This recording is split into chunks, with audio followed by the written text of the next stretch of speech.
नमो नारायण भक्तों। आज के इस विशेष वीडियो में हम श्रवण करेंगे भगवान शनिदेव की वह पौराणिक कथा जिसे सुनने मात्र से मनुष्य के जीवन के सभी कष्ट, साढ़े साती और ढैया का प्रभाव कम हो जाता है।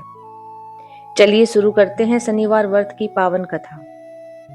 एक समय की बात है, स्वर्ग लोक में सूर्य, चंद्रमा, मंगल, बुध, बृहस्पति, शुक्र, शनि, राहु और केतु, इन 9 ग्रहों के बीच एक भयंकर विवाद छिड़ गया। प्रश्न यह था कि इन सब में सबसे श्रेष्ठ और शक्तिशाली कौन है। जब कोई निर्णय नहीं हो सका तो सभी ग्रह देवराज इंद्र के पास पहुंचे। इंद्रदेव चतुर थे। वे जानते थे कि किसी एक को श्रेष्ठ बताने पर बाकी ग्रह रुष्ट हो जाएंगे। इसलिए उन्होंने कहा, हे देवगणों, पृथ्वी पर राजा विक्रमादित्य बहुत ही न्यायप्रिय राजा है। आप उन्हीं के पास जाए, वे ही उचित न्याय करेंगे। सभी 9 ग्रह राजा विक्रमादित्य के दरबार में पहुंचे। राजा विक्रमादित्य असमंजस में पड़ गए, लेकिन उन्होंने एक युक्ति निकाली। उन्होंने 9 धातुओं के सिंहासन बनवाए, सोना, चांदी, कांसा, पीतल, सीसा, रागा, जस्ता, अभ्रक और सबसे अंत में लोहे का।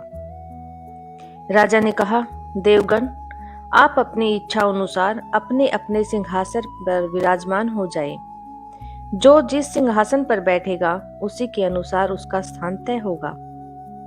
सूर्यदेव सबसे पहले बड़े और स्वर्ण सोने के सिंहासन पर बैठे। शनिदेव ने देखा कि अंत में केवल लोहे का सिंहासन ही बचा है, अतः वह उसी पर जाकर बैठ गए। राजा विक्रमादित्य ने न्याय किया कि शनिदेव सबसे अंत में बैठे हैं, इसलिए वे सबसे छोटे और कम शक्तिशाली हैं। यह सुनकर शनिदेव अत्यंत क्रोधित हो उठे। उन्होंने राजा से कहा, हे राजन, तुमने मेरा अपमान किया है। तुम नहीं जानते, सूर्य एक राशि पर 1 महीना रहता है, लेकिन मैं एक राशि पर 7.5 साल तक रहता हूँ। मैंने बड़े बड़े देवताओं को भी नहीं छोड़ा। रावण का विनाश भी मेरे कारण हुआ। अब तुम सावधान रहो, तुम्हारे 7.5 शुरू होने वाली है। कुछ समय बाद राजा पर शनि की 7.5 शुरू हुई। शनिदेव एक अश्व व्यापारी घोड़े के सौदागर का रूप धरकर आए। राजा ने एक सुंदर घोड़ा पसंद किया, लेकिन जैसे ही वे उस पर सवार हुए, घोड़ा उन्हें लेकर घने जंगल में भाग गया। राजा रास्ता भटक गए और दूसरे राजा तमिलिंदा जा पहुंचे। वहां उन पर चोरी का झूठा आरोप लगा। वहां के राजा ने सजा के तौर पर विक्रमादित्य के हाथ और पैर कटवा दिए। लहूलुहान राजा को एक तेली ने अपने घर में शरण दी और उसे अपने कोलू पर बिठा दिया। राजा अपने कटे हाथों से बैल हाँकते और शनिदेव की स्तुति गाते रहते। राजा की भक्ति और धैर्य देकर शनिदेव का हृदय पिघल गया। एक रात जब राजा शनिदेव की वंदना कर रहे थे, तभी स्वयं शनिदेव प्रकट हुए। शनिदेव बोले, राजन, क्या अब तुमने मेरी शक्ति देखी? तुमने मेरा अपमान किया था, इसलिए तुम्हें यह दंड मिला। राजा विक्रमादित्य रोते हुए बोले, प्रभु, मुझे क्षमा करो।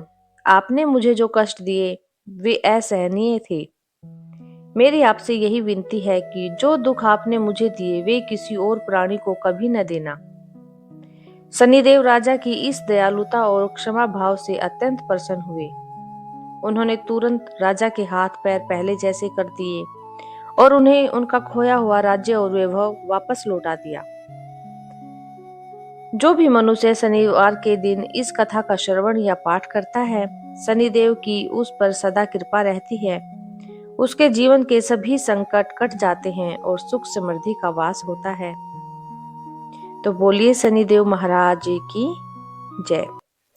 तो भक्तों, राजा विक्रमादित्य की यह कथा हमें सिखाती है कि अहंकार किसी भी देवता या मनुष्य का पतन कर सकता है और धैर्य व भक्ति से कठिन समय 7.5 को भी पार किया जा सकता है। अब आइए बात करते हैं व्रत को कैसे खोलें। दिन भर व्रत रखने और कथा सुनने के बाद शाम के समय शनिदेव की आरती करें। भोजन में विशेष रूप से उड़द की दाल और खिचड़ी या ऐसी वस्तुएं शामिल करें जिसमें तेल, सरसों का और काले तिल का प्रयोग हुआ हो। भोजन करने से पहले किसी जरूरतमंद या गरीब व्यक्ति को कुछ दान अवश्य दे, क्योंकि शनिदेव दान और सेवा से अति प्रसन्न होते हैं। और शास्त्रों में कहा गया है कि जो व्यक्ति प्रत्येक शनिवार को नियम पूर्वक इस कथा का श्रवण करता है, उसके व्यापार और नौकरी में आ रही बाधाएं दूर होती हैं। शनि की ढैया और साढ़े साती के दौरान होने वाले शारीरिक और मानसिक कष्ट भी कम होते हैं। घर में सुख शांति और न्याय का वास होता है। तो प्रिय मित्रों, यदि आपको शनिदेव की यह पावन कथा पसंद आई हो तो इस वीडियो को लाइक करें और अपने परिवार व मित्रों के साथ शेयर करना न भूलें, ताकि वे भी शनिदेव की कृपा पा सके। और हाँ, कमेंट बॉक्स में अपनी श्रद्धा प्रकट करने के लिए जय शनिदेव जरूर लिखें और ऐसी ही धार्मिक और पौराणिक कथाओं के लिए हमारे चैनल को सब्सक्राइब जरूर करें। भगवान शनिदेव आप सभी की मनोकामनाएं पूर्ण करें। जय शनिदेव।